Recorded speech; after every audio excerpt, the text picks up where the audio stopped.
ಈ ಪಾವಿತ್ರ್ಯತೆ ಹಾಳಾಗ್ತಾ ಇಲ್ಲ, ಹಾಳು ಮಾಡೋ ಪ್ರಯತ್ನ ಪಡ್ತಾ ಇದ್ದಾರೆ. ಒಂದು ಈ ಕ್ಷೇತ್ರಕ್ಕೆ ನಾನೊಬ್ಬ ಪರಂಪರೆಯಿಂದ ಬಂದಿರತಕ್ಕ ವೈದಿಕ ಬ್ರಾಹ್ಮಣನಾಗಿ, ಸಂಪ್ರದಾಯಸ್ಥ ಬ್ರಾಹ್ಮಣನಾಗಿ ಅತ್ಯಂತ ವಿಶೇಷವಾದ ಗೌರವ, ಪೂಜ್ಯ ಭಾವನೆಯನ್ನು ಇಟ್ಕೊಂಡಿರ್ತಕ್ಕಂಥವನು. ಇತ್ತೀಚಿನ ವರ್ಷಗಳಲ್ಲಿ ಸನ್ಮಾನ್ಯ ಶ್ರೀ ಹೆಗಡೆಯವರ, ಧರ್ಮಾಧಿಕಾರಿ ಹೆಗಡೆಯವರ ಸಾಧನೆ, ತಪಸ್ಸನ್ನು ಮೆಚ್ಚಿ ತಪಸ್ಸಿಗೆ ಒಂದು ತಪಸ್ಸಿನ ಶಕ್ತಿಗೆ ತಲೆದೂಗಿ ಅವರು ಪಾದಸ್ಪರ್ಶ ಮಾಡ್ತಕ್ಕಂಥ ವ್ಯಕ್ತಿಗಳಲ್ಲಿ ನಾನು ಒಬ್ಬ. ಪ್ರಯತ್ನಗಳು ಬೇಕಾಷ್ಟು ಪ್ರಯತ್ನ ಮಾಡ್ತಿರ್ತಾರೆ. ಇಲ್ಲಿ ಸನ್ಮಾನ್ಯ ಶ್ರೀ ಹೆಗಡೆಯವರದ್ದು ಏನಪ್ಪ ತಪ್ಪಾಗಿದೆ ಯಾವುದು ಅಂದರೆ, ಇಷ್ಟೊಂದು ಜನಸೇವೆ ಮಾಡ್ತಾ ಇದ್ದಾರೆ, ಗ್ರಾಮೀಣಾಭಿವೃದ್ಧಿ ಸೇವೆ ಮಾಡ್ತಿದ್ದಾರೆ, ವಿದ್ಯಾದಾನ ಮಾಡ್ತಿದ್ದಾರೆ, ಪ್ರತಿ ದಿವಸ ಅನ್ನದಾನ ಮಾಡ್ತಾ ಇದ್ದಾರೆ, ರಾಷ್ಟ್ರೀಯ ಕೇಳ್ಕೊಂಡು ಬಂದಿರತಕ್ಕಂಥವ್ರಿಗೆ ಎಲ್ಲ ಥರ ಸಹಾಯ ಮಾಡ್ತಾ ಇದ್ದಾರೆ.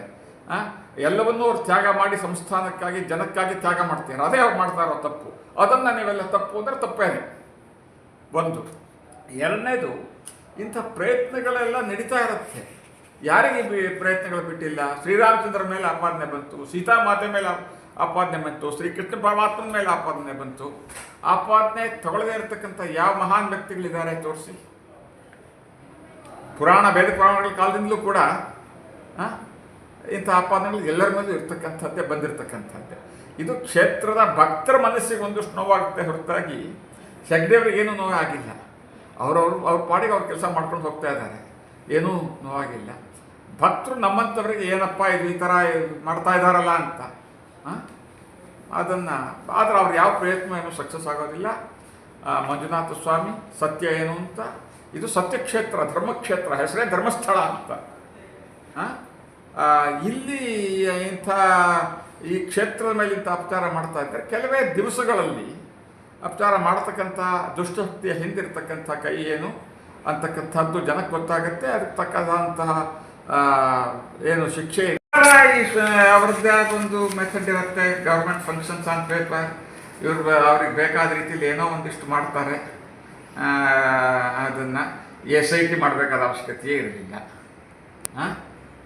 ಅಥವಾ ಇನ್ಯಾವುದೋ ಒಂದು ಇದನ್ನು ಏನೋ ಅವ್ರು ಮಾಡ್ತಾ ಇದ್ದಾರೆ. ಸರ್ಕಾರದ ನಡವಳಿಕೆಗೆ ನಾನೇನು ಕಾಮೆಂಟ್ ಮಾಡೋ ಮೂಡ್ನಲ್ಲಿಲ್ಲ. ಸರ್ಕಾರ ಎಲ್ಲರಿಗೂ ಉತ್ತರ ಹೇಳಬೇಕು, ಎಲ್ಲರಿಗೂ ಕಳಿಸುವಾಗೋ ಥರ ಏನೋ ಮಾಡ್ತಾ ಇರ್ತಾರೆ. ಬಟ್ ಇದು ಯಾವುದರಲ್ಲೂ ಆಪಾದನೆ ಏನೂ ಕೂಡ ಒಂದು ಲವಲೇಶು, ಒಂದು 5 ಪೈಸದ್ದು ಇಲ್ಲ. ಏನು ಕ್ಷೇತ್ರದ ಇದು ಯಾವುದನ್ನು ನಾವು ಮನಸ್ಸಿಗೆ ಹಚ್ಕೊಳ್ಳೋದೇನೆ ನಮ್ಮ ಭಕ್ತಿ ನಿಷ್ಠೆ ಹಾಗೆ ಇರಲಿ. ಆಮೇಲೆ ಇನ್ನೂ ಒಂದು ಕೊಲೋಕಿಯಲ್ ಲ್ಯಾಂಗ್ವೇಜ್ ಹೇಳಬೇಕು ಅಂದರೆ, ಹಂದಿ ಇದ್ದಲ್ಲಿ ಹೊಲಸಿರಲ್ಲ,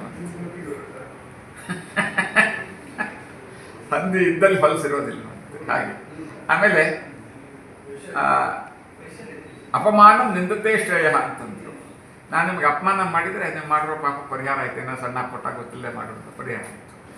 ಇನ್ನೇನಪ್ಪ ಭಕ್ತರಿಗೆ ಹೇಳೋದು ಅಂದರೆ, ಭಕ್ತರು ಅಥವಾ ಕ್ಷೇತ್ರದ ಅಭಿಮಾನಿಗಳಿಗೆ ಏಕ ಮನಸ್ಸಿನಿಂದ ಆ ಮಂಜುನಾಥ ಸ್ವಾಮಿಯಲ್ಲಿ ಪ್ರಾರ್ಥನೆ ಮಾಡಿ, ಯಾರ್ಯಾರು ಈ ಪ್ರಯತ್ನ ಪಡ್ತಾ ಇದ್ದಾರೆ ಅವರಿಗೂ ಒಳ್ಳೆಯದಾಗಲಿ, ಅವರಿಗೂ ಸದ್ಬುದ್ಧಿ ಬರಲಿ, ಅವರಿಗೂ ಒಳ್ಳೆಯದಾಗಿ ಸದ್ಬುದ್ಧಿ ಬಂದು ಆ ಭಗವಂತನ ಕೃಪೆಗೆ ಅವರು ಪಾತ್ರರಾಗಲಿ.